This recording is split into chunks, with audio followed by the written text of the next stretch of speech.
Buenas noches tengan todos ustedes. Vamos a empezar esta edición número 20 de nuestros diálogos tributarios y tenemos una invitada excepcional. La hemos escogido de manera especial para esta reunión y les auguro que va a ser una conversación muy interesante por una perspectiva que ella tiene sobre la economía digital que a mí me ha parecido estupenda.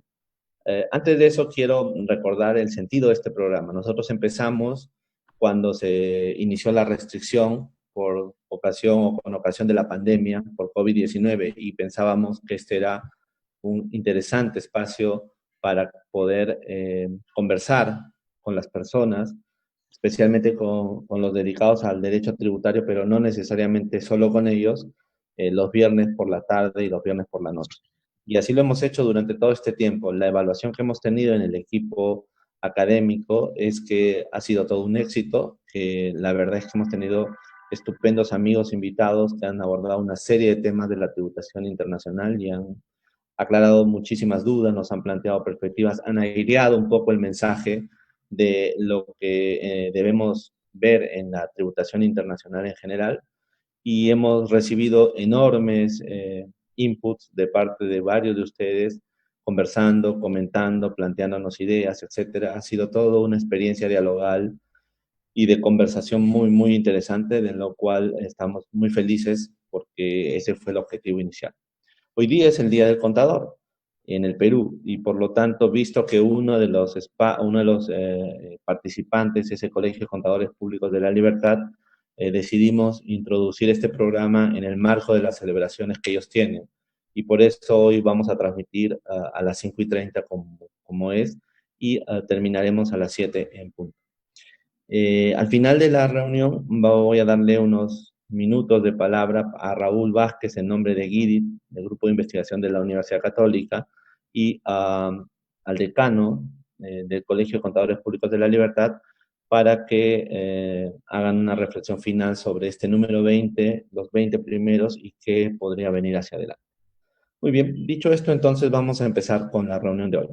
Hoy día vamos a evaluar o vamos a conversar sobre la economía digital y sobre el sistema tributario internacional.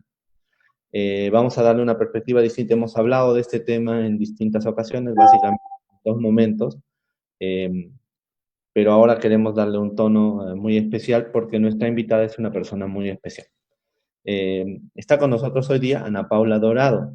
Ella es profesora titular en la Universidad de Lisboa, en Portugal, y ha sido profesora visitante en varias universidades europeas, americanas y africanas. Y ha trabajado en una institución en Taiwán llamada MOF en castellano, el Instituto de Entrenamiento allá en Taiwán. Pero además de ser una estupenda profesora e investigadora, ella es editora en jefe de Intertax, que es la estupenda revista de tributación internacional a la que soy asiduo yo desde hace muchísimos años cuando estudiaba el doctorado en Europa, y además es miembro de consejos editoriales y comités científicos de otras revistas fiscales europeas. O sea, comparte la labor de profesora y también la labor editorial. Pero además ella ha actuado como experta en el Departamento Jurídico del Fondo Monetario Internacional, y ha participado como asesora en algunas reformas fiscales en países de habla portuguesa. Fue delegada además por Portugal en los grupos de trabajo para la armonización fiscal directa en la Comunidad Europea y también en el grupo de trabajo de OECD.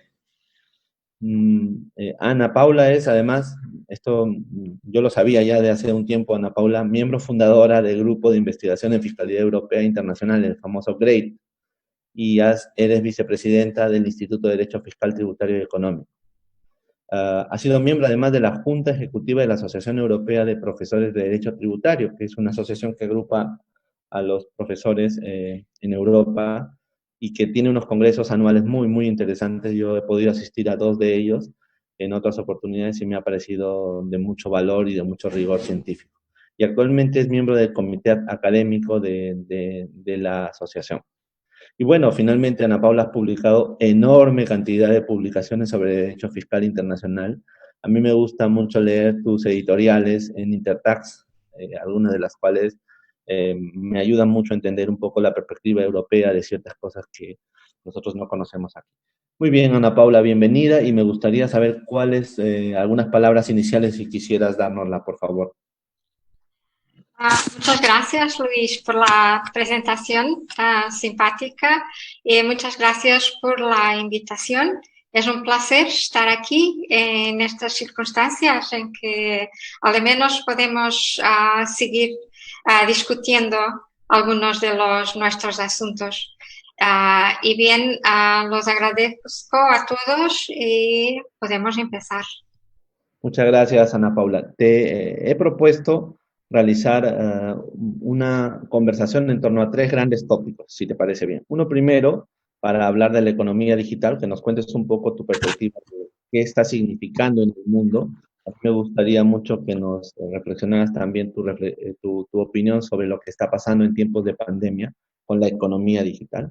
Luego, si te parece bien, hacemos una revisión sobre el enfoque tributario de la economía digital, o sea, la propuesta OECD, las varias propuestas de los estados soberanos al respecto. Y en tercer lugar, y dejo para el final una parte que me parece estupenda, es decir, la vinculación de todo este proceso económico largo que estamos viviendo de economía digital y los derechos de las personas, pero también algo que tú has planteado que a mí me ha parecido muy interesante. La verdad es que yo es la primera vez que escuché esto, de que la vida pública está más amenazada que la vida privada con el tema de la economía digital. Me gustaría conversar sobre eso y tú reflexiones sobre el sentido de la tensión entre la visión del capitalismo de la vigilancia y la versión de la libertad en el mundo digital. Y a partir de eso, cómo has configurado algunas reflexiones sobre los derechos de los contribuyentes. Muy bien, entonces, como ven, los que nos están viendo y escuchando también, Ana Paula, va a ser una reunión muy simpática. Espero que completemos la conversación. Entonces, en primer lugar, quería yo preguntarte, ¿cuál es el significado, Ana Paula, en tu perspectiva de la revolución digital que estamos viviendo? ¿Y cuál es la consecuencia para la soberanía estatal, no solo en materia tributaria, sino en general para la idea de soberanía estatal, que fue el elemento que sostuvo a los estados y al desarrollo del mundo en los últimos 2 siglos anteriores, ¿no? La fuerte idea de la soberanía estatal pareciera que también va a cambiar a la luz de esta revolución digital. ¿Cuál es tu opinión, Ana Paula, sobre este tema? Te escuchamos. Bien. Es una revolución, por eso no sabemos todavía las consecuencias, todas las consecuencias. Para mí, lo fundamental es que los estados que tienen poder en el mundo están disputando un modelo digital de Internet. Lo que algunos de nosotros creíamos que la Internet era factualmente algo sin fronteras, no es exacto. Eso es un modelo liberal, si podemos llamar así. Y ese modelo liberal está por tras de todos los estudios y avances en la OCDE. Pero ese modelo liberal es un modelo en que los estados, en principio, no deberían interferir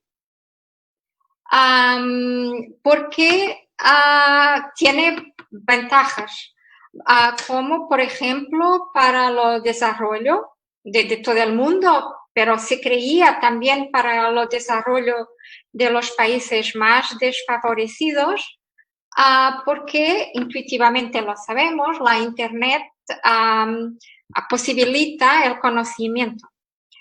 Y entonces ese modelo liberal es representado desde los años 80 con la ventaja de nos conectarnos a todos, de la globalización, de lo conocimiento, de lo desarrollo. Y el otro problema que ha sido identificado en este modelo liberal es el problema de la privacidad. Al inicio, esta cuestión ha sido puesta inmediatamente. También lo podemos leer en los documentos de la OCDE, los documentos tributarios. Entonces, modelo liberal con ventajas, pero una preocupación, a la preocupación de la privacidad. Y esta preocupación en la documentación que yo he leído, revisado desde el inicio, desde Ottawa, esta preocupación era normalmente comentada como una necesidad de regulamentación. A lo mejor se podría regulamentar, pero lo principal era que los privados, las multinacionales que desarrollaban los modelos digitales, ¿no? Las grandes multinacionales digitales, que tuvieran la responsabilidad de tener límites para que la privacidad de los ciudadanos pudiera ser observada. Y bien, en el modelo liberal tenemos entonces, desde el inicio de la discusión, estos dos aspectos, estas dos grandes líneas. Muchas ventajas para que no sean creados obstáculos a la globalización de la Internet, pero en el otro lado alguna atención a la privacidad. Y podemos discutirlo al final en el tercer tema, como has anunciado. Lo significado de privacidad es diferente, es culturalmente diferente. Y por eso también ese es un problema. Pero, además, tenemos otros modelos de Internet que han aparecido en los últimos tiempos. Y esos son modelos autocráticos en que los estados vigilan sus ciudadanos. Y quieren imponer, quieren exportar estos modelos para otros estados. Entonces, lo que pasa actualmente es una competición entre el modelo liberal de Internet y un modelo autocrático de Internet, lo que significa que la Internet no es inevitablemente abierta y no es inevitablemente un factor de globalización, porque puede ser controlada, es cerrar las fronteras y no abrirlas. Y ahí sí es un instrumento al servicio del Estado, para lo que quiere, ¿no? En este segundo modelo, la privacidad no tiene importancia. Y claro,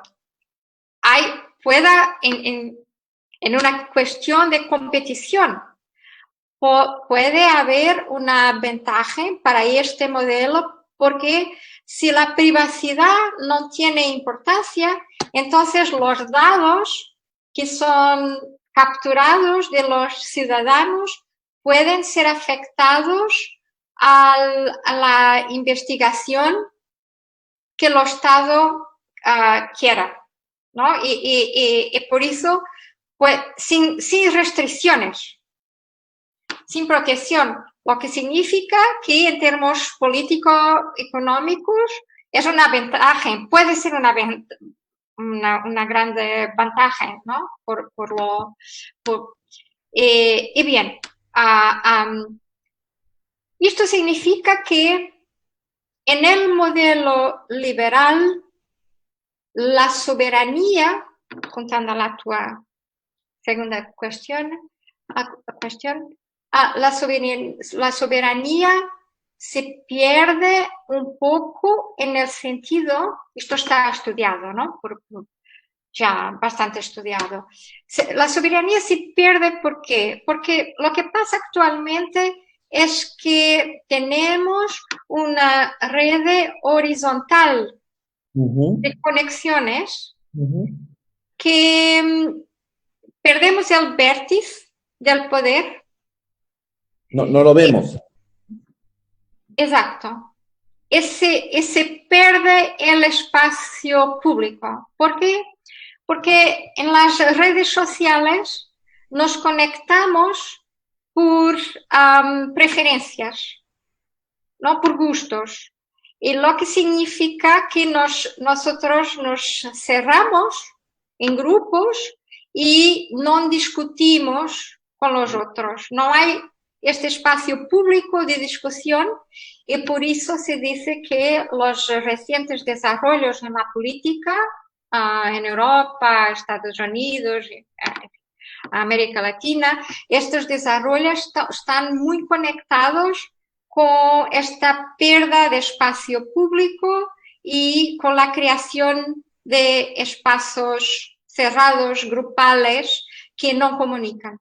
Y que por eso la tolerancia también se reduce.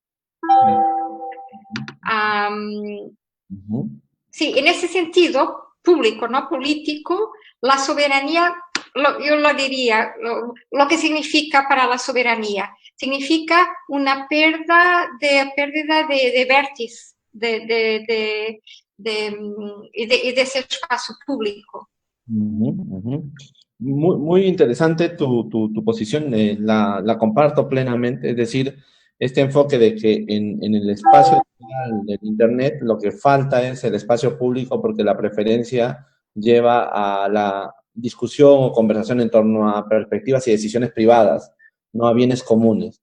Pero por el otro lado, el espacio autoritario, que aparentemente fuera un espacio público, en realidad es un espacio negador de libertades y de manipulación de las personas, ¿no es cierto? Entonces estamos ante una situación paradojal en algún sentido. Los dos caminos nos están llevando a lo que tú dices bien como un límite. Esta es una situación, este es un territorio que está limitándose en algún sentido y no es lo que decíamos al final, no es una carretera que tiene un cierre, hay un lugar donde esto se va a cortar. Perfecto, estoy totalmente de acuerdo. Ya luego te voy a preguntar sobre si la OSD comparte esta lógica o ella había entrado por otro. Pero quisiera ir a la cuestión de los modelos de negocio. En este marco de estos dos modelos, digamos así, de visión sociológico, política y soberana del problema de Internet, ¿cómo entra a esta situación o a esta discusión el tema de los modelos de negocio? ¿Cómo ha evolucionado la economía digital y cómo están los modelos de negocio hoy día, querida Ana Paula? Y si pudieras ya ir adelantándonos, si detrás de los documentos de la OECD encontrabas que ellos estaban pensando en una visión de negocio también. Sí. La mía primera idea era que la OCDE iba en retraso tras los nuevos modelos de negocio. Pero cuando he revisado toda la documentación desde el inicio de la discusión, me pareció muy claro que lo principal ha sido identificado al inicio. Y lo principal era esto que he dicho antes.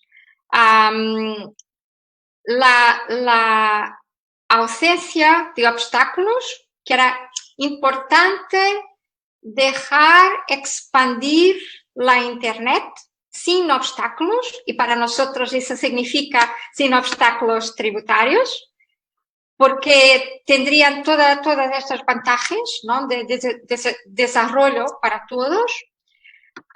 Y por otro lado, la cuestión, el peligro de la privacidad. Esto estaba discutido al inicio. Entonces, ha sido también inicialmente identificado, muy pronto, que el problema sería con los estados de la fuente. Lo encontramos desde muy pronto si no podríamos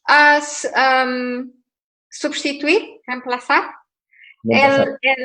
el establecimiento permanente por o incluir en la noción los servidor. En los servidores de Internet. Sí, sería una posibilidad para identificar como establecimiento estable. Y bien, por eso ha sido muy pronto identificado que el problema sería en los estados de la fuente. Que estos perderían, ¿no? Los tributos, ¿no? Recaudación. ¿Cómo se dice? Recaudación. Sí, recaudación.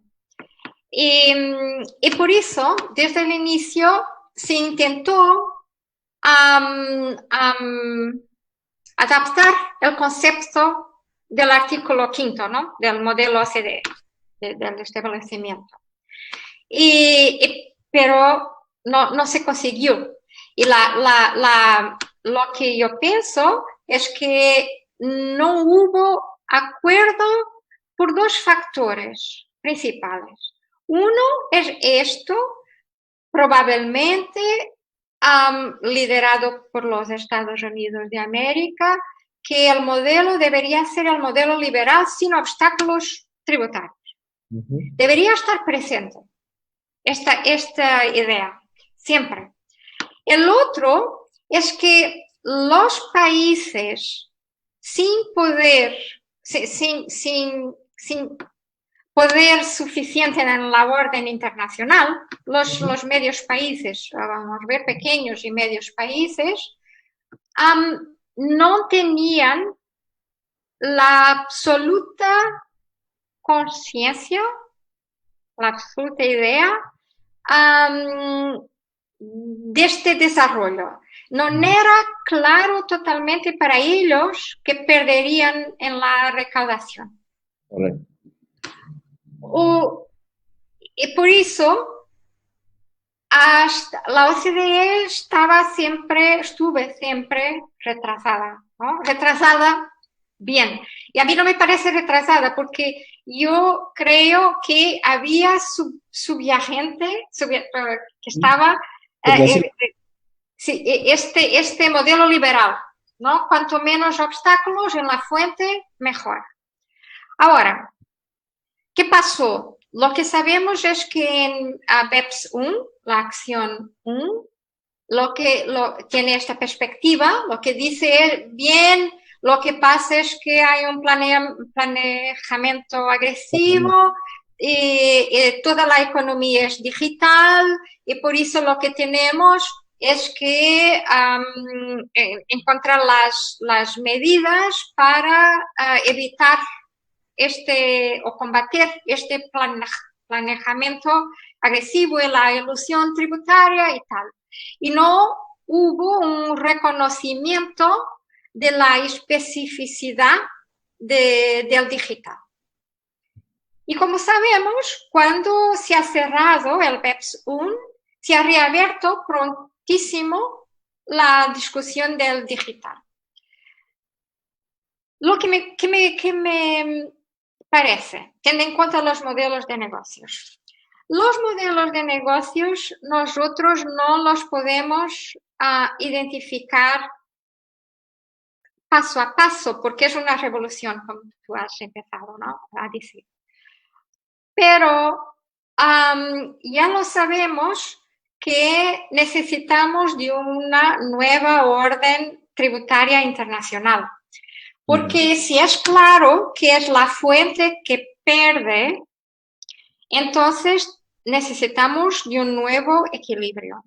Y mi tesis es que si nosotros queremos un modelo liberal, si los Estados Unidos, por ejemplo, quieren un modelo liberal, para ese modelo ser ganador perante un modelo autocrático, deberían reconocer que los estados de mercado, la fuente, sí, la fuente que ahora, ¿no?, convertida en estado de mercado,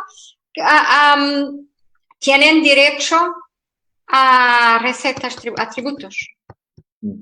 Porque si no, volvemos a la tu primera cuestión, habrá una pérdida de soberanía que tenemos ya, ¿no? Porque sin recetas, sin tributos no hay Estado, claro.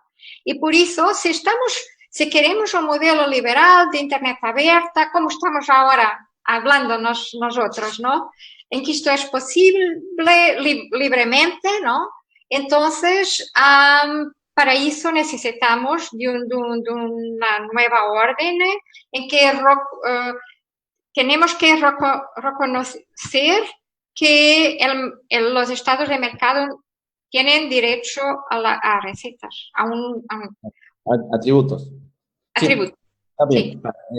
Tú no te preocupes por usar el portuñol. Yo voy avanzando. No te hagas ningún problema. Tranquila. Además, nosotros entendemos el portugués en el Perú, por lo menos, y en América Latina, también hablamos el portuñol. O sea que no hay problema. Cuando te refieres a recetas, te estás refiriendo a tributos. Muy bien. Correcto. Sí. También aquí encontraría yo, a propósito de lo que estás planteando, como una especie de un círculo, ¿no es cierto? Queremos un modelo de Internet liberal, ¿no es cierto? Ese modelo de Internet liberal, en algún sentido, como lo hemos estado tratando sobre el concepto de residencia a la base, está trayendo un problema de su propia desaparición, en algún sentido. ¿Por qué está trayendo su desaparición? ¿Qué es lo que, cuando tú dices que en los estados de la fuente, que ahora es el mercado, al bajar la recaudación, ¿correcto? Al bajar la recaudación puede traer el peligro del Internet libre, te estás refiriendo a la tentación populista para estados autoritarios que luego construyan el modelo autoritario. ¿En ese sentido es que lo estás planteando?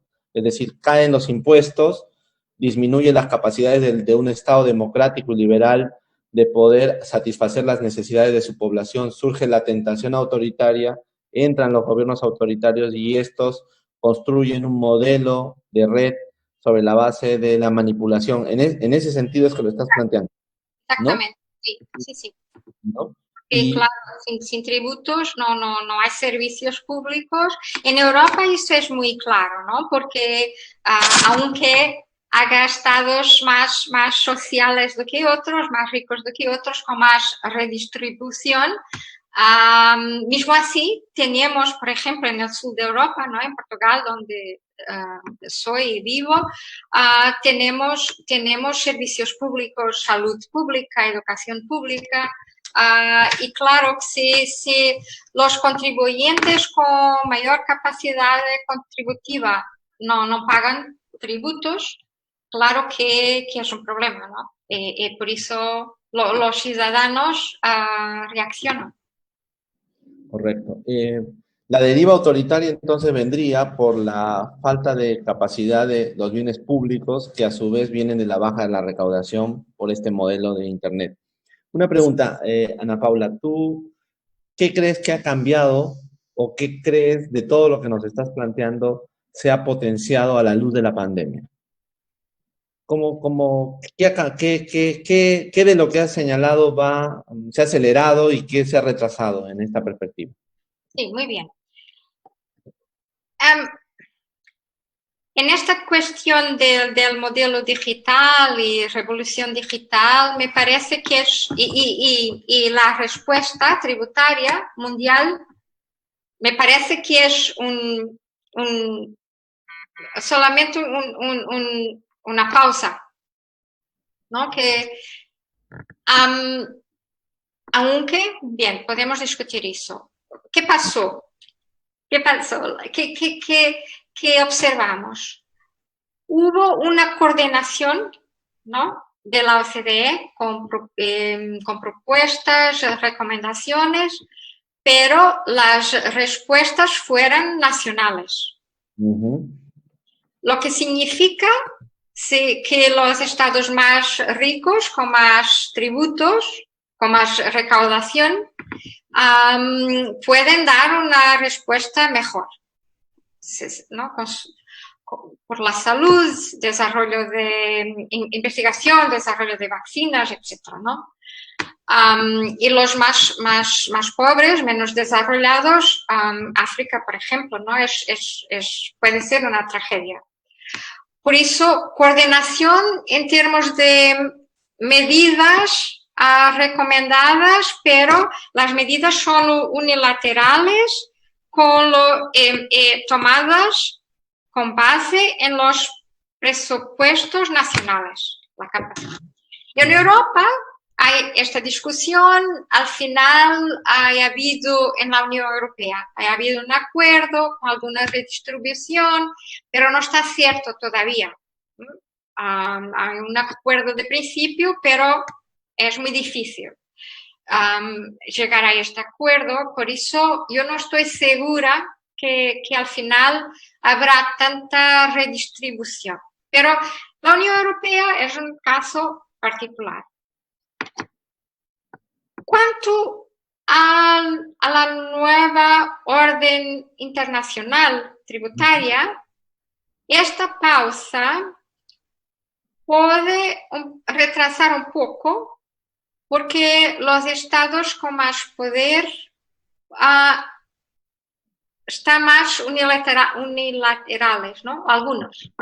Y bien, los Estados Unidos, ¿no? Cuando no quiere, ahora no quiere el Pilar 1, es una manifestación de los unilateralismos. Pero no me parece que sea una cosa de la pandemia, era una tendencia que venía ya. Estupendo. Sí, tienes razón. O sea que, digamos, la pandemia ha mostrado aquello que ya se veía venir. Ahora te voy a volver a plantear el tema de la OECD para que nos hagas un análisis muy fino. ¿Qué te parece esta tesis? Yo no sé si allá en Europa se discutió, pero acá causó digamos así, causó mucha polémica en términos filosóficos la siguiente cuestión. Se dijo que al comienzo de la pandemia, cuando en el Asia se empezaba a luchar contra la pandemia y se logró controlar el brote, a diferencia de lo que pasó en Europa, era fundamentalmente por el uso de los sistemas informáticos y por lo tanto el uso de, digamos así, del montaje de Internet para poder localizar a las personas enfermas, etcétera, ¿no? Mientras que en Europa eso no fue así. Y una de las razones era la diferente mirada sobre la protección de datos que había, ¿no? En la Unión Europea era inconcebible que te estuvieran rastreando los datos sin avisarte, mientras que en el mundo asiático, por lo menos en lo que se decía sobre Corea del Sur y la propia China, ese valor no existía como tal. Entonces, la pregunta que nos hacíamos en América Latina, esto muy al comienzo, ¿no? Era si nosotros que estamos en una situación media porque toleramos, no tenemos la claridad sobre lo que significan los datos, dar nuestros datos en todo este sistema y lo que nos descubre como ser humano, pero también como colectivo. Entonces, se discutía acá mucho el papel o el nivel de avance que había tenido esta situación de que se colectaban datos por parte de los estados y que este modelo liberal al que tú te estás refiriendo, ¿no es cierto?, había sido también impactado, porque a diferencia de otros momentos, hoy día los estados liberales se sentían con derecho, voy a usar facultad mejor, con facultad para poder ingresar en la vida de sus ciudadanos para defenderlos, para cuidarlos. Y entonces estaban tomando datos y podían intervenir en la propia Internet, por ejemplo, las noticias falsas, por ejemplo, las situaciones de alarma que podrían haber. Entonces, como que aparecía la idea de que ante la pandemia los estados liberales debían tener un rol de cubrir a los ciudadanos y protegerlos y para eso restringir los derechos en la red e incluso ¿no?, a las actividades de la red decirles por dónde actuar, las empresas cómo actuar en la red, cómo transferir, cómo relacionarse, etcétera, ¿no? Entonces, a ti, ¿tú viste esa situación en Europa? ¿Crees que esto ha acelerado un poco la disminución del sentido democrático del Internet para incluso en los modelos liberales plantear una perspectiva más autoritaria, o no lo ves todavía y estoy exagerando un poco desde mi visión latinoamericana? No lo veo. Vamos a ver, sí, eso ha sido discutido aquí, ¿no? Los media cuestionaban exactamente eso, si es el modelo de China o Corea, ¿no? Del Sur. Corea del Sur, sí. Si no eran más eficientes con esta vigilancia, pero la respuesta no ha sido, vamos a ver, lo que se dice en Europa está relacionado con la necesidad de información, responsabilización de cada individuo, ¿no? Y los estados de emergencia han variado.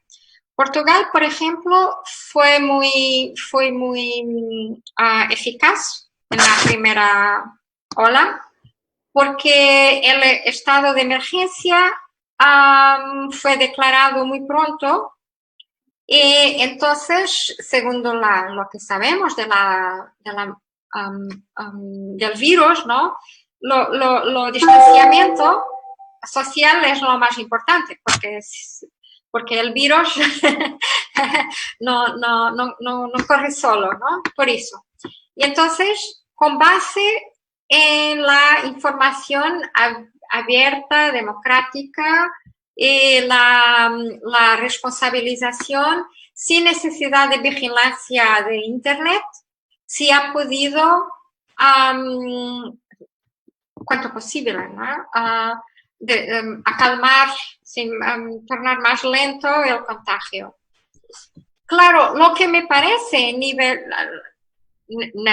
los países de economía liberal, de las sociedades liberales, es que no se puede, vamos a ver, las decisiones de los países de la Unión Europea me parece que están coordinadas. Y lo que pasa actualmente es que no se puede parar totalmente o mucho más tiempo la economía, y por eso hay un equilibrio entre tornar la salud pública, los hospitales más equipados y la posibilidad de continuación del funcionamiento de la economía. En la perspectiva europea, lo que parece es que los líderes populistas, no estamos hablando de otros regímenes, ¿no? Más autocráticos, pero los líderes populistas fueron los menos eficaces. Por eso no hay aquí, no me parece que en Europa exista una idea de que el modelo mejor para tratar la pandemia sea lo chino, por ejemplo, o más autoritario. Tenemos ahora una app que es Stay Away COVID. Sí. Ha sido discutida, pero el presidente de la República ha declarado que no es inconstitucional y que los datos personales están protegidos, que solamente una identificación, bien, sin sabemos quién es la otra persona exactamente, pero sabemos que estuvimos cerca de una persona contagiada, pero no sabemos quién. Por eso no me parece que en Europa los ciudadanos piensen que era mejor un modelo autoritario porque sería más eficaz. Y Ana Paula, una pregunta a propósito de esto. Por ejemplo, ¿no? En el gobierno portugués colecta datos para ver la situación pandémica y de la salud común. Esos datos que está colectando incluirán, supongo, situaciones de consumo. Por ejemplo, en países como el mío, lo que antes era una vasta economía informal, en el momento en que todos fuimos cerrados, mucha gente empezó a pasar sus datos por los sistemas formales. Entonces, la pregunta es una pregunta general. ¿Sientes tú que ahí va a estar asegurado que los organismos tributarios no vayan luego a coger esa data y utilizarla a efectos tributarios? Porque es el Estado el que la ha colectado. Entonces, no sé si te has puesto a pensar en esa cuestión. El Estado recolecta data, y luego, pasada la pandemia, la administración tributaria coge esa data por intercambio de información dentro del Estado y la usa para efectos tributarios. Pero nosotros no aceptamos que la data fuera usada para efectos tributarios, sino tenía que ver con una situación de emergencia de la salud pública. A eso me estaba refiriendo. ¿No sientes que ahí también hay como un problema en el marco de lo que tú nos estás planteando tan interesantemente que... Ese es un problema diferente, relacionado, claro, porque está relacionado con la protección de datos y los poderes de las autoridades públicas y tributarias. Y bien, nosotros tenemos el Reglamento de Protección de Datos en Europa. Hay excepciones para servicios públicos, utilidad pública. Y la troca de informaciones, por ejemplo, todas las informaciones que las autoridades tributarias tienen, es como una excepción a la privacidad, ¿sí? Porque es un valor superior, el interés público. Pero claro, la cuestión que tú has colocado, ha cuestionado, es hasta aquí, cuáles son las fuentes que la autoridad tributaria puede usar. En principio, los límites que tenemos aquí en Portugal, como en la mayoría de los estados europeos, son las fuentes ilícitas. Por ejemplo, si hay un pirata informático, ¿no? Si obtuve informaciones que la autoridad tributaria no podría obtener sin autorización de un juez. Entonces, ahí sí, ahí es preocupante porque no hay una respuesta segura en los diversos estados europeos. El Tribunal Constitucional alemán ha decidido que no era inconstitucional lo uso de... Bien, es una cuestión, tendría que explicar más despacio, porque han sido... En Liechtenstein han sido obtenidos por un trabajador, un empleado, ha obtenido informaciones, las ha vendido. Ese es el caso Falciani, ¿no? El caso Falciani. Falciani. Sí. Ah, perfecto. Sí. Las ha vendido al Estado alemán. En Liechtenstein esto era prohibido, era un crimen, ¿no? De acceso a información del empleador, de la empresa y tal. Y bien, las autoridades tributarias alemanas han llegado a los ciudadanos residentes alemanes que cometieran fraude tributaria al inicio con estos datos.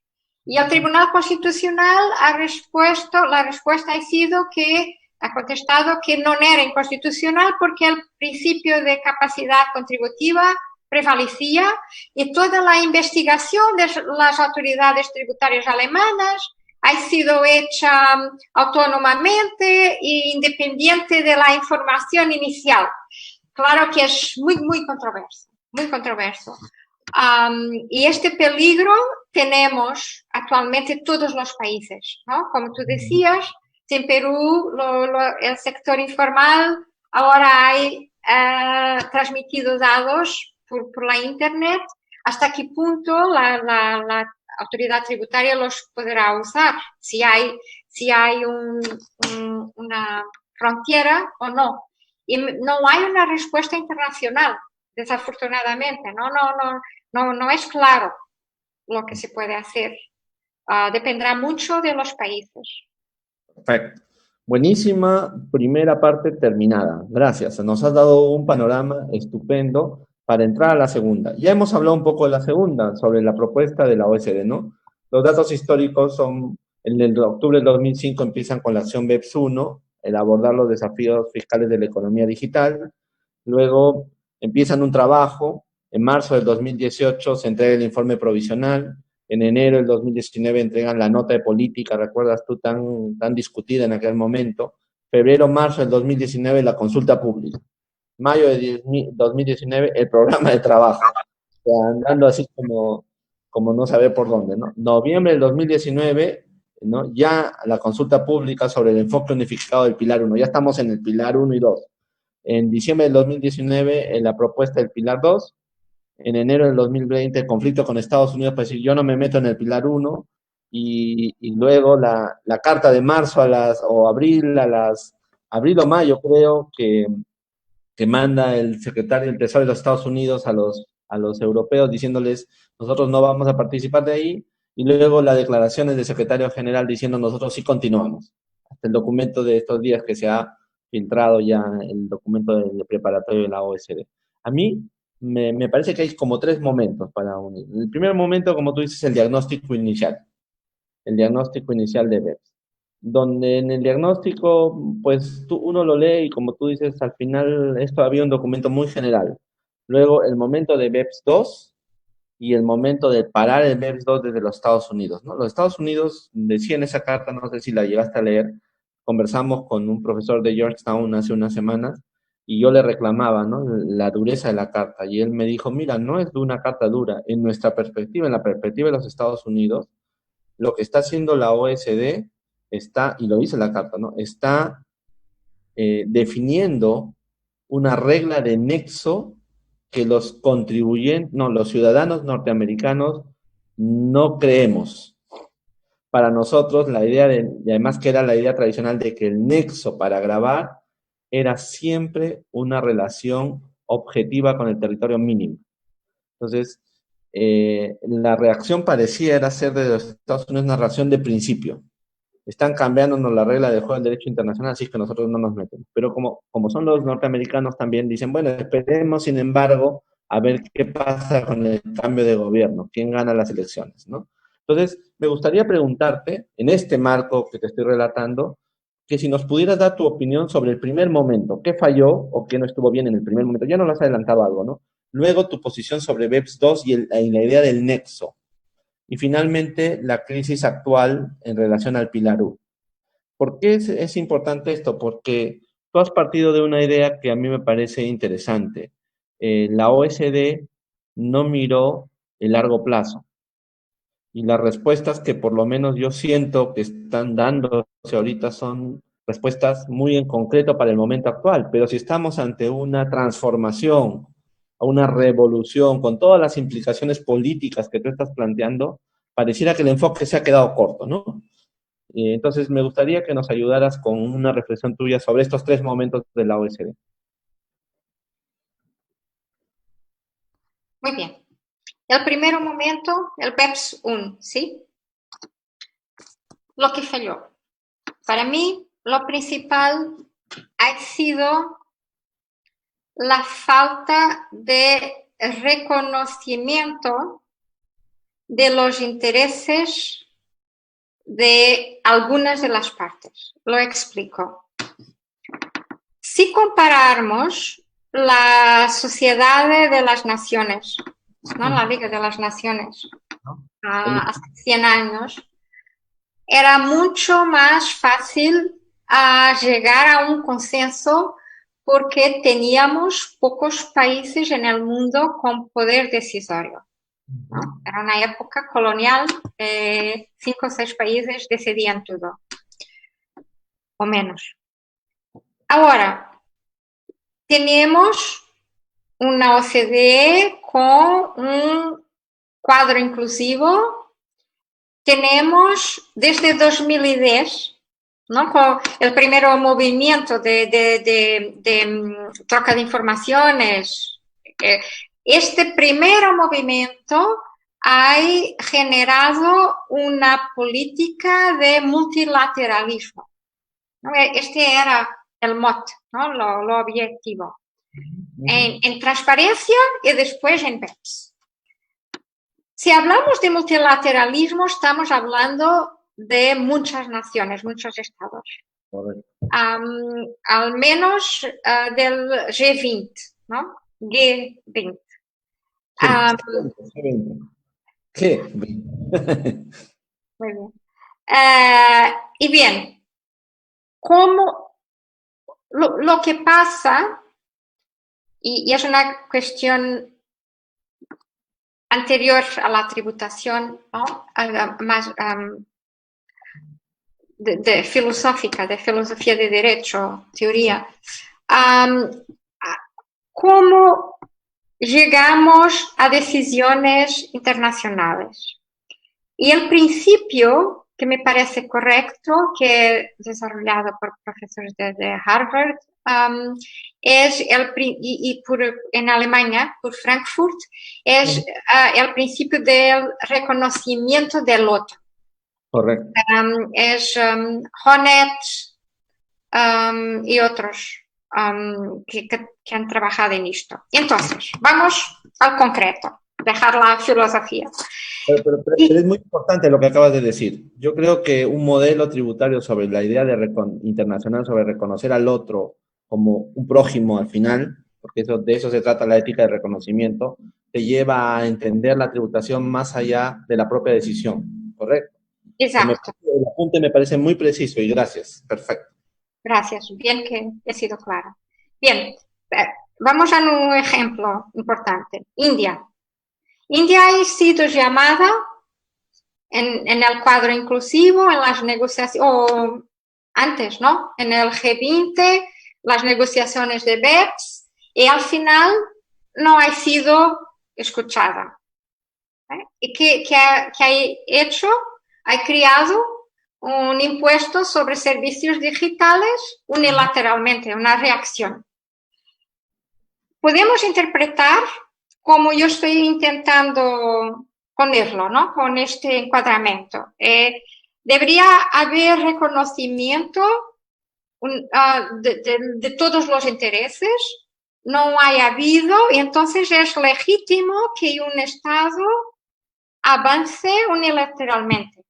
La primera reacción de la OCDE y de los países europeos es, bien, esto es contrario a los tratados bilaterales, porque no está previsto, ¿no? Es un impuesto directo, un tributo directo, y por eso no es compatible con el sistema tributario internacional.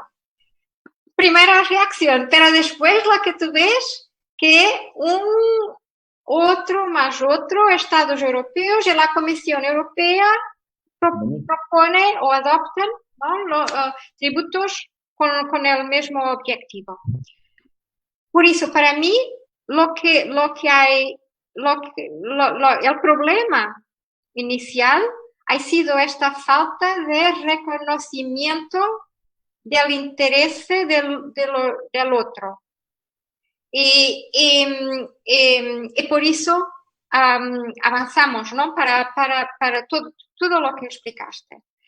Ahora, cuando me preguntas, bien, puedo ir despacio. Cuando me preguntas por el nexo, lo que los estados que no están contentos piden es el reconocimiento del nexo de mercado, ¿no? Porque con la economía digital vamos a pensar, la economía digital está generalizada, es el futuro, por eso necesitamos de cambiar el nexo. Entonces, como no hay conexión física, el nexo tiene que ser el mercado. Porque no es posible.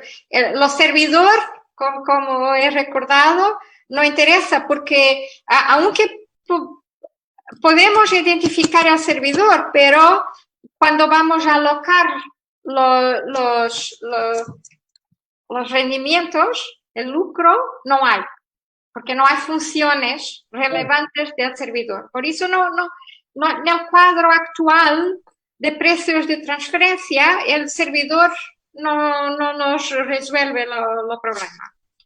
Entonces, el mercado ha surgido naturalmente. Y entonces, después de las medidas unilaterales, muchas, ¿no? Hay esta propuesta del Pilar 1, que es un poco sorprendente después del reporte intermedio. Correcto, ¿No? exactamente, exactamente. Esta idea de la unificación es una, además la idea del enfoque unificado es volver hasta el momento de la sociedad de las naciones, porque es Sí, en algún sentido dejar de lado la regla de precio y transferencia como elemento central. exacto, exacto. Y el Pilar 1 es una miscelánea, se dice, Está bien, está bien. ¿no? De todo, ¿no? De los precios de transferencia, después de un método indirecto, ¿no? De este lucro residual, ¿no? Que es presumido, ¿no? Presuntivo, Es un presuntivo, presuntivo. es una renta presunta, ¿no? Una, exacto, una renta presunta. Y bien, extremadamente complejo, ¿no? Lo sistema. No es satisfactorio. Um, ¿Qué pasa aquí? A mí me parece, contra la mayoría de la academia, que el Pilar 1 es un reconocimiento que necesitamos en este momento de un ring fence. ¿Mm? Correcto. ¿Por qué? Tenemos dos vías. Es indubitable que no hay duda que necesitamos de un nuevo sistema internacional a Correcto. largo plazo, como tú has dicho. Pero, por otro lado, tenemos este problema de los datos personales y de la venta de los datos personales por las grandes multinacionales, ¿no? digitales, y que resultan um, de los networks, Facebook y todos, Las ¿no? redes sociales. Las redes sociales, sí. Entonces, las redes sociales plantean un problema específico. Ujú. Y este problema es que nosotros comunicamos nuestros datos, abdicamos de la nuestra privacidad Exactamente. y con esto, esta es mi tesis, ¿no? Interesante. Aquí hay una troca de utilidades en Ujú. que los residentes, ciudadanos o no, pero residentes de un estado, están voluntariamente reduciendo su privacidad A cambio. en cambio para conectarse. Ujú. Y este factor para mí es suficiente para justificar un tributo Ujú. Ujú. de la parte del estado de mercado. ¿Por qué? No es posible comprobar que hay valor añadido, ¿no? Esto, creación de valor. Por ahí no es Creación de posible. valor. Sí, porque se ha discutido mucho y no está en el pilar 1, ¿no? De repente no está. Estaba en el año anterior lo que todos discutíamos, lo que significa la creación de valor, cuál es la creación de valor en los estados de mercado, cómo se puede calcular, etc. Y yo he pensado, claro, mucho sobre eso, como todos nosotros, y lo que me parece es que no, este no es el camino, ¿cierto? Porque la creación de valor tú no puedes demostrar cuánto es, por eso los Estados Unidos por ahí no lo quieren, pero la privacidad es algo que nosotros voluntariamente cedemos sin tener absoluta, completa idea de lo que pasa. Exactamente. Y lo que pasa es que, por ejemplo, en las redes sociales podemos limitar lo que cambiamos con un círculo, pero la mayor parte de las personas no sabe que hay un iceberg, Correcto. una red vertical que vaya a vender nuestros datos, que son trabajados en mineración y que después nosotros somos manipulados, ¿no? Para elecciones, para compras, para todo. Y esta percepción, aunque, por ejemplo, yo lo sé porque estoy leyendo, sé algo, no todo, pero asimismo estoy consultando Google, Para leer. LinkedIn y todo, ¿no? Me parece que estoy estudiando ahora el significado de privacidad, ¿no? Para la antropología, psicología, por ahí. Y lo que dicen es, la privacidad es una necesidad humana, pero también es cultural, depende de los significados. Y hay círculos, nosotros tenemos círculos de lo más íntimo para lo menos íntimo. Y lo que pasa es que con las redes sociales tenemos percepción de la utilidad inmediata. Correcto. Y no conseguimos medir.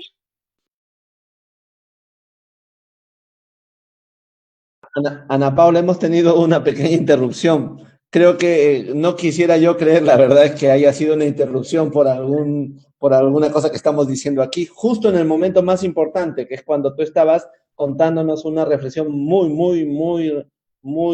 para mi gusto, muy profunda. Nos estabas diciendo justamente que el tema del concepto de la intimidad se maneja por los seres humanos como un concepto de inmediatez y los datos te van a generar un problema futuro. ¿Puedes retomar, por favor, en ese punto, Ana Paula, tu reflexión? Sí, Luis, claro.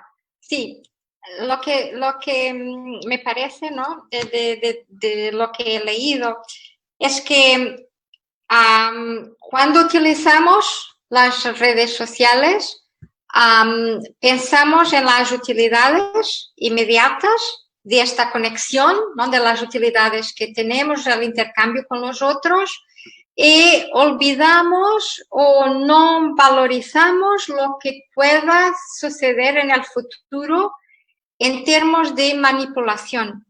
Lo creemos que nuestra información personal no es interesante para nadie, fuera de los círculos de los amigos, ¿no?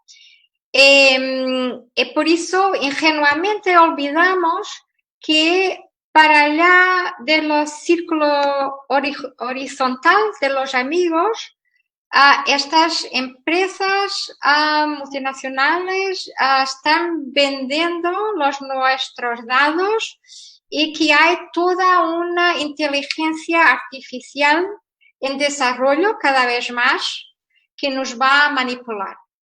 Y bien, aunque podamos saber que eso pasa, no lo valorizamos, pero mucha gente no lo sabe.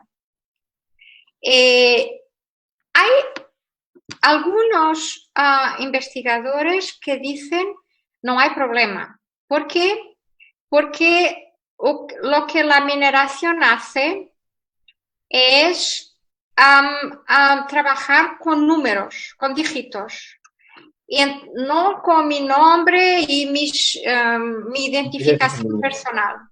Por eso no es un ataque, una amenaza para la privacidad en este sentido de identidad. Pero está demostrado que es posible. Lo que la inteligencia artificial nos dice, los estudiosos, es que todas nuestras preferencias son convertibles en números, en dígitos. Nosotros somos dígitos. Todo se puede, nuestro comportamiento se puede prever cada vez más. A una, no sé cómo se dice en castellano, deshumanización. Sí, es correcto, deshumanización, al punto de deshumanizarnos. Sí, porque estamos siendo convertidos en dígitos. Pero nuestro comportamiento también está siendo previsionado. Y hay otras consecuencias, también privadas, no solo políticas o públicas en general, de manipulación, pero, por ejemplo, está ahí demostrado esto, si los datos son vendidos a un banco o una empresa de seguros, van a analizar nuestro perfil y pueden recusar un contrato con base en este perfil, sin hablar con nosotros, personalmente, con cada uno, conmigo, contigo, simplemente por el perfil. Y bien, entonces, para lo tributario, mi idea es que una ley como el Reglamento Europeo de Protección de Datos, aunque tenga una buena intención, es muy europeo en el sentido que Europa es muy reglamentadora, ¿no? Más que los Américas, Estados Unidos. Sí. Pero no es suficiente. No es suficiente por lo que he terminado de decir, porque nosotros no tenemos completa idea de las consecuencias de lo que estamos haciendo. Entonces, un tributo como un Digital Services Tax, ¿no? Estos tributos unilaterales pueden tener una función reguladora. Reguladora, sí. ¿Sí? Porque depende de cómo van a ser afectados. Pero pueden ser afectados a mantener la democracia o el sistema liberal. Por ejemplo, porque hay este intercambio de utilidades entre un Estado, sus residentes, los residentes que usan las redes sociales y las empresas que los van a vender estos datos. Y esta es la legitimación del estado de mercado. Después, no se puede calcular la creación de valor exacta. No es posible. Por eso, este pelarón con el método presuntivo, para mí es la prueba, digamos así, facilitando que no es posible llegar a un resultado a través de la creación del valor, a través de los precios de transferencia en este sector específico de obtención, empresas que obtienen nuestros datos. Y por eso, aunque sea muy necesario un nuevo sistema internacional en general, a largo plazo, para esta cuestión específica de la privacidad y de la venta de nuestros datos, mineración, etc., estos tributos específicos tienen un papel a desarrollar. Bien, tiene una función. Bueno, muy interesante idea.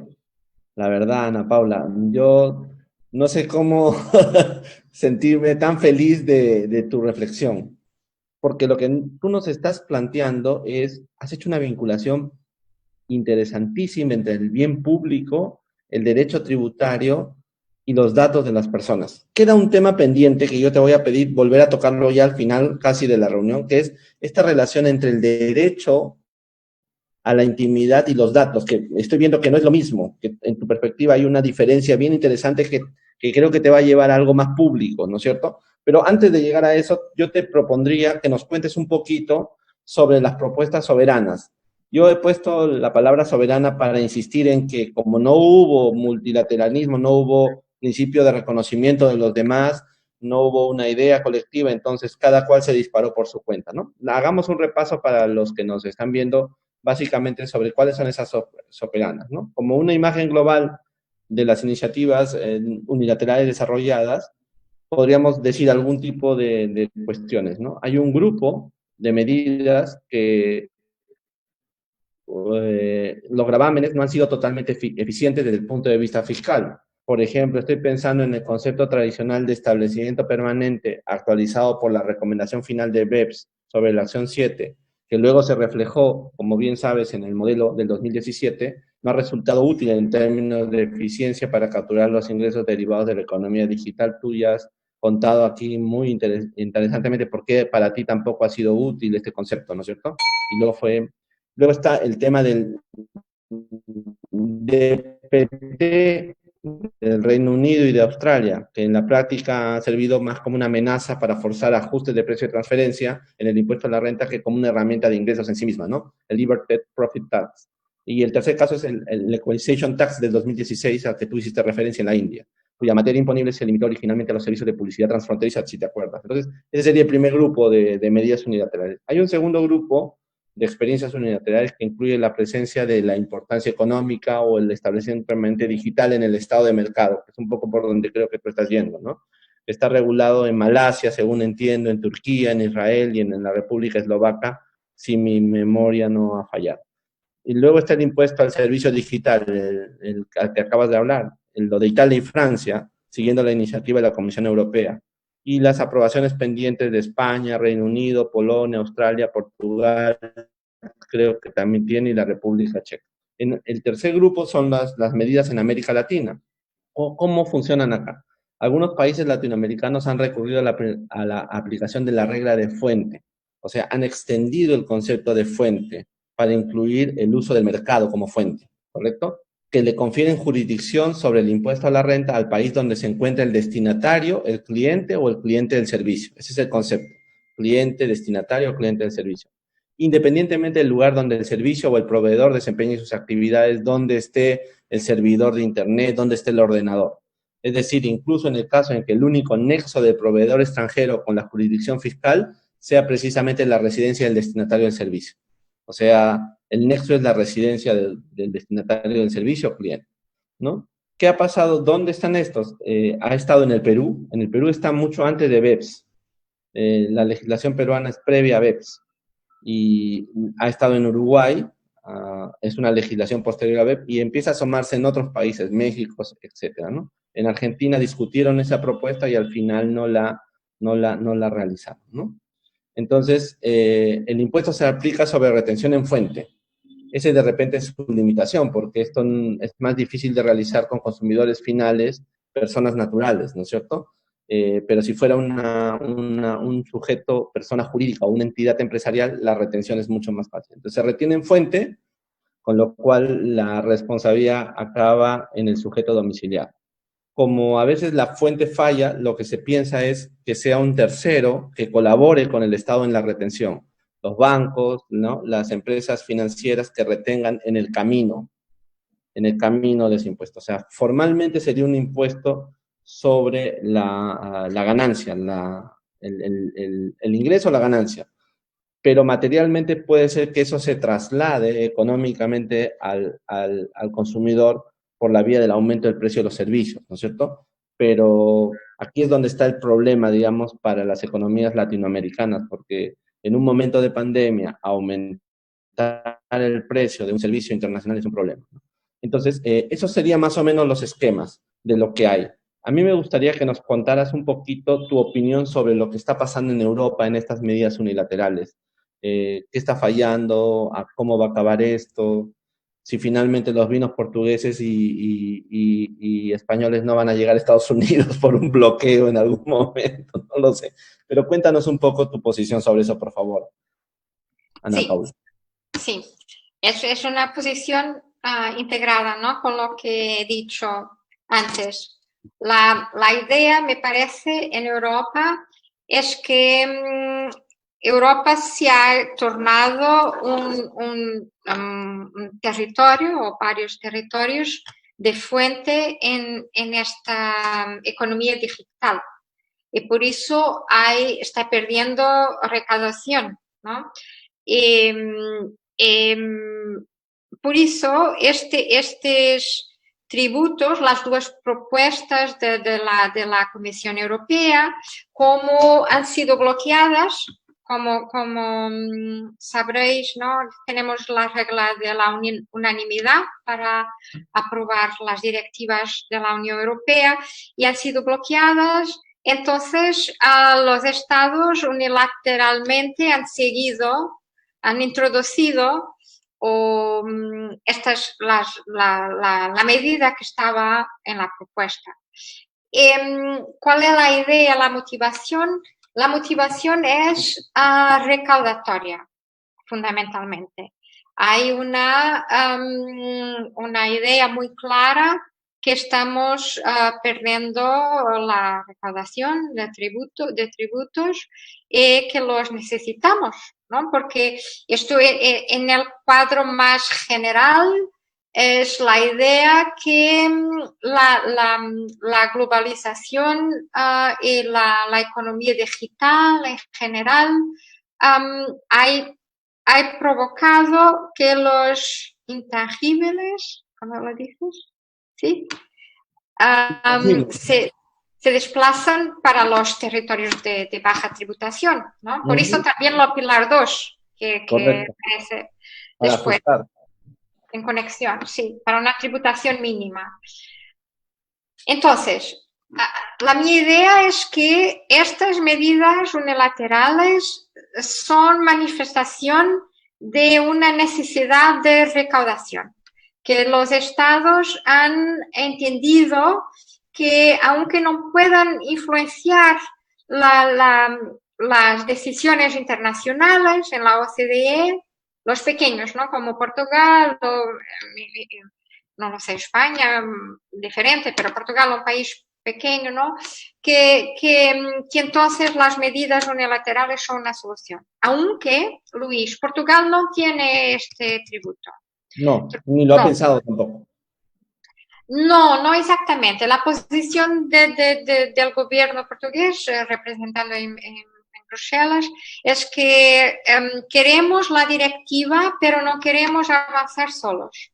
Pero esto es típico de un pequeño país, un pequeño estado. España e Italia son diferentes aquí, ¿no?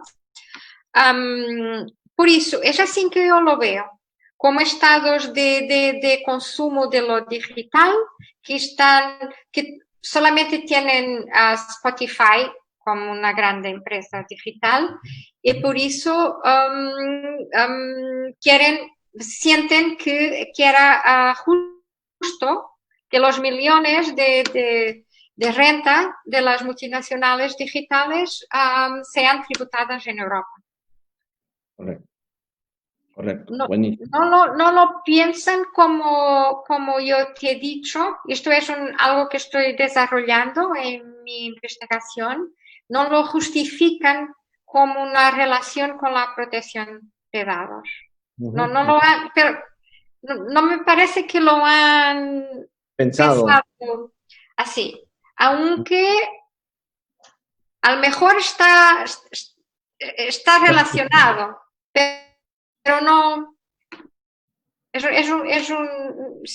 una investigación. Y he tenido un comentario de Ruth Mason. Ruth Mason ha escrito que estos tributos eran discriminatorios en Europa. Eran contrarios al Tratado sobre el Funcionamiento de la Unión Europea porque discriminatorios. Porque lo mínimo es muy elevado, ¿no? 750 millones de euros de volumen de negocios. Bien, entonces ella ha comentado que la mía justificación permitiría ultrapasar ese problema Correcto, pero además yo creo que una reflexión como la que tú estás dando le da un contenido más institucional, ciudadano al tema, ¿no es cierto? Más allá de la recaudación, le está dando un contenido de pensar el futuro de las propias sociedades. Y quisiera entrar, si te parece, Ana Paula, la tributación en la economía digital, si te parece. Sí.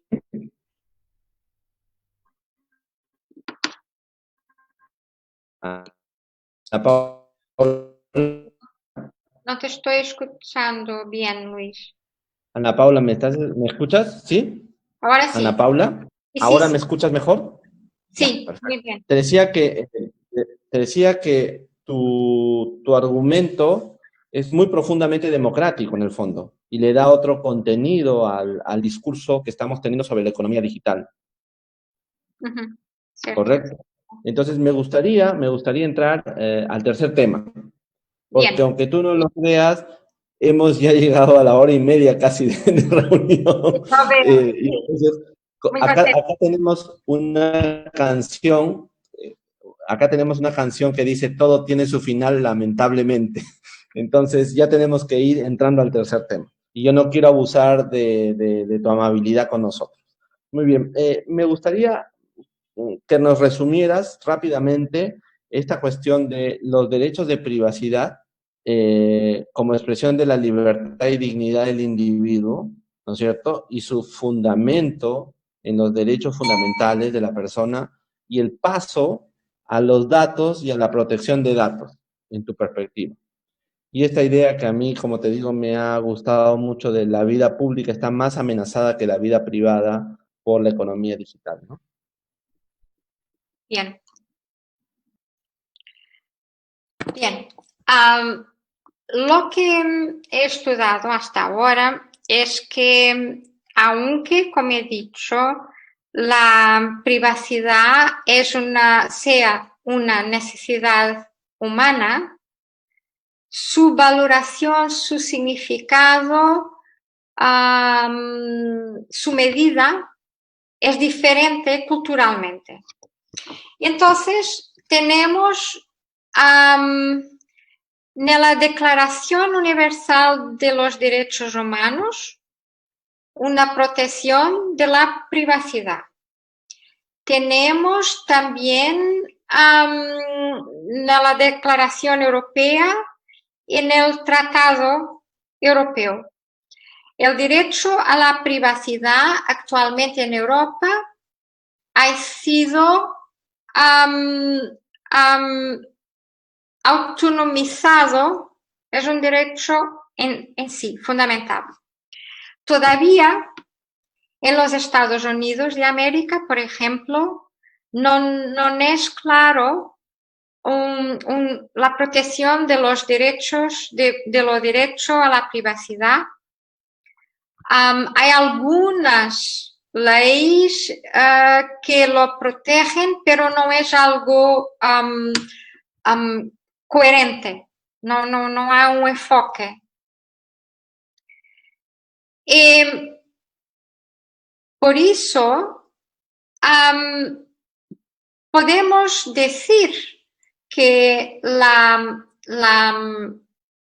actitud, lo entendimiento norteamericano sobre la tributación de lo digital es coherente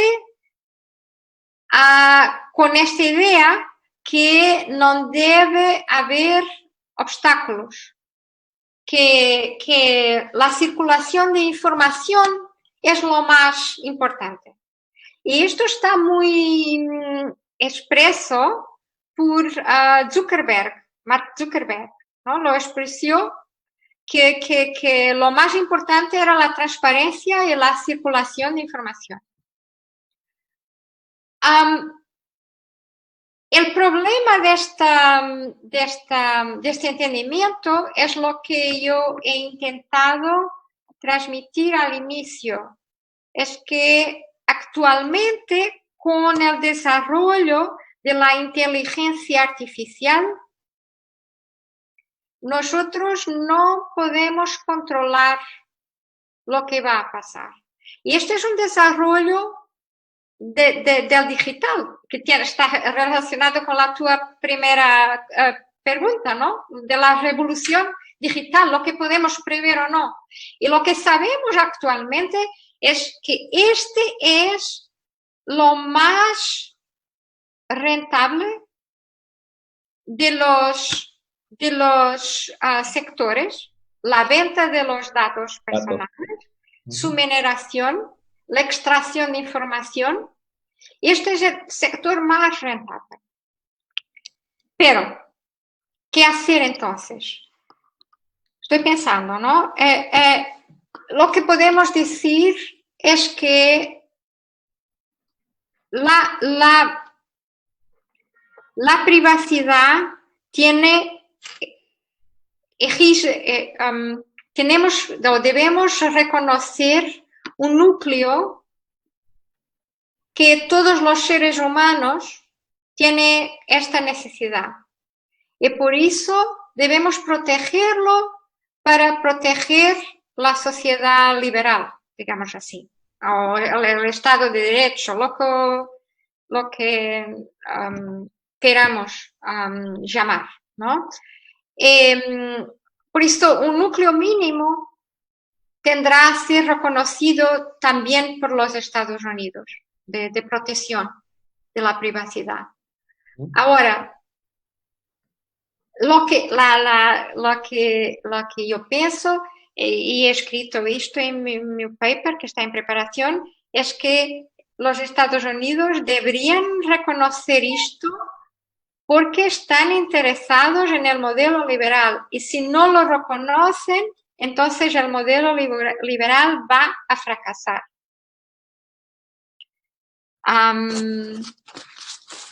Porque entonces es tu última pregunta, ¿no? Porque hay el problema, todo el problema político en el sentido amplio, de espacio público, ¿no? De espacio público, de libertad, de intimidad, todo eso. Es muy interesante tu perspectiva y dialoga mucho, ¿sabes con qué, Ana Paula? Con un proceso histórico que ha tenido el constitucionalismo latinoamericano.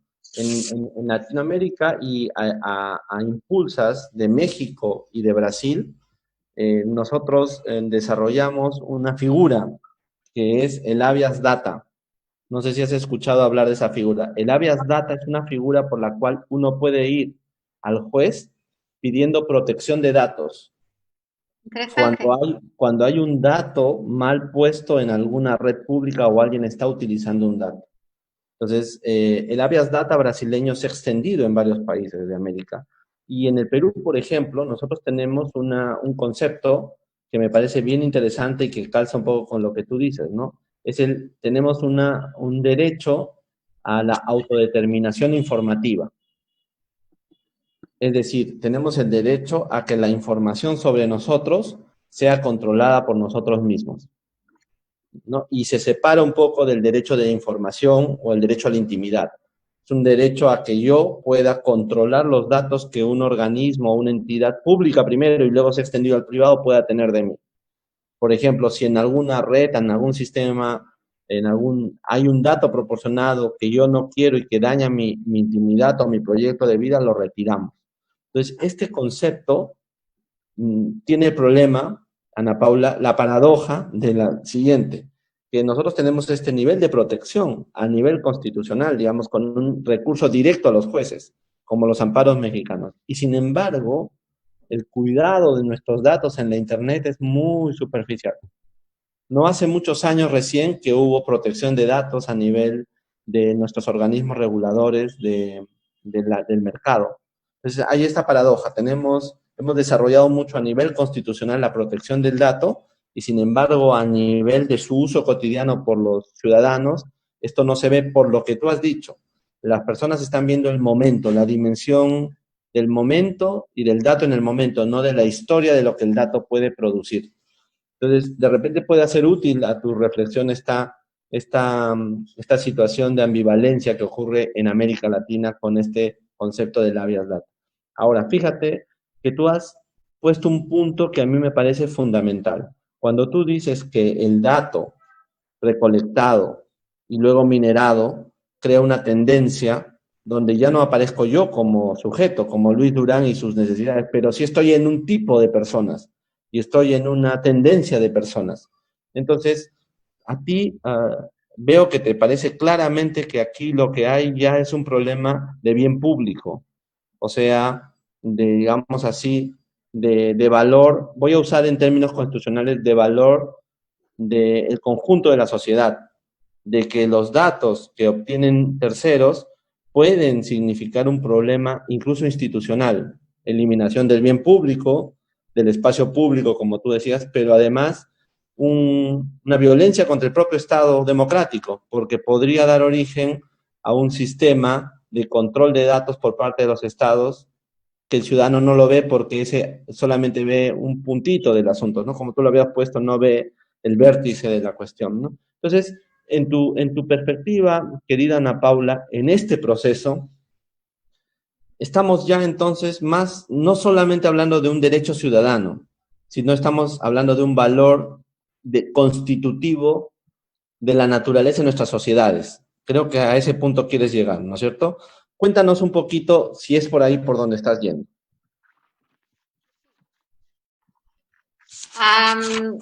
Exacto. Vamos a ver, me parece que hay un peligro para las sociedades liberales con este desarrollo. Como tú lo has explicado muy bien, perfectamente, ¿no? Vamos a ver si yo consigo hacer toda la continuación. La privacidad es el punto de partida, como tú has dicho, en la verdad, la protección o la privacidad informacional en el digital es lo que interesa, porque la privacidad es más amplia. Entonces, lo enfoque es la privacidad informacional y como nosotros, tú has dicho muchísimo bien, como perdemos la identidad y nos tornamos un número y somos manipulados, podemos ser potencialmente, ¿no? Hay este riesgo. Entonces, el Estado debe intervenir, debe tener un papel de protector aquí. Y los regulamentos no son suficientes porque nuestra autorización, ¿no? de cookies, etcétera, no piensa al futuro. Y entonces el tributo no es lo único, claro, pero el tributo podría tener aquí una función importante. Cuando yo defiendo mi idea ahora, tengo que desarrollarla mejor, pero cuando defiendo un tributo de regulación, la idea es que la recaudación sea utilizada para estos fines de mantener un Estado democrático o crear un fondo internacional, esto es más utópico, ¿no? Con una organización internacional para ver cómo se puede estudiar, cómo nos podemos defender de las manipulaciones, cuáles son los límites de la ciencia en la protección de nuestra identidad y de nuestra libertad de troca de informaciones entre nosotros, ¿no? En las redes sociales. Esta es mi idea. Y es un poco perturbador en el sentido que la mayoría de los académicos, como sabes, y muy bien, lo que procuran es un nuevo sistema internacional, porque tributos ad hoc específicos tienen este problema que no se encuadran muy bien, crean más complejidad, no se encuadran muy bien en los sistemas y por eso sería mejor buscar un nuevo sistema. Y a mí me parece también que sí, pero en este tiempo intermedio en que estamos creando tributos ambientales, por ejemplo, en Europa, al menos, este tributo digital también permite a, a ver la conciencia que este es un problema serio y que necesitamos que los estados nos protejan y que encuentren modos de lo hacer, ¿no? De los límites de lo digital y de la manipulación, que son cuestiones muy técnicas, claro, y que están y éticas, técnicas y éticas, ¿no? Y por eso necesitamos de un trabajo conjunto. Me parece muy interesante lo que hemos conversado hoy día, Ana Paula. Hemos eh, abordado varios temas. A mí me parece que esta idea que tú estás planteando de que hay que ver el sistema digital y toda la economía digital en relación a los datos, no como un tema del momento, sino del largo plazo, me lleva a mí, por ejemplo, en el derecho constitucional peruano a pensar en la necesidad de proteger la autodeterminación informativa en el largo plazo.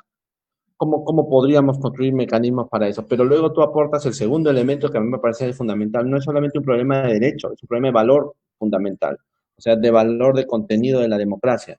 Y por lo tanto, este enfoque donde introduces al impuesto como el elemento que puede ayudar a regular en algún sentido esta situación como un impuesto regulador, como un tributo regulador, me parece fundamental. La verdad es que he gozado mucho, Ana Paula, de la reunión del día de, he gozado mucho, Ana Paula, de la reunión de hoy. Muchísimo, muchísimas gracias por tu intervención.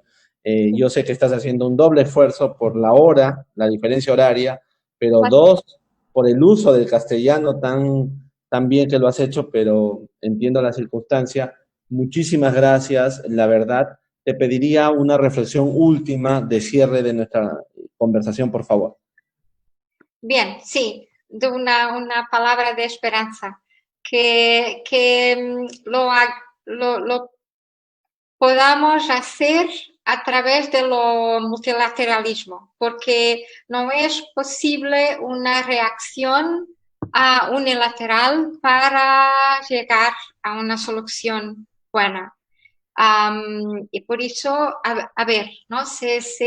El multilateralismo en todo lo que tiene de bueno, los aspectos buenos, se nos puede ayudar a llegar a una buena solución en esta materia, porque estamos viviendo tiempos muy interesantes, claro, como todos los cambios.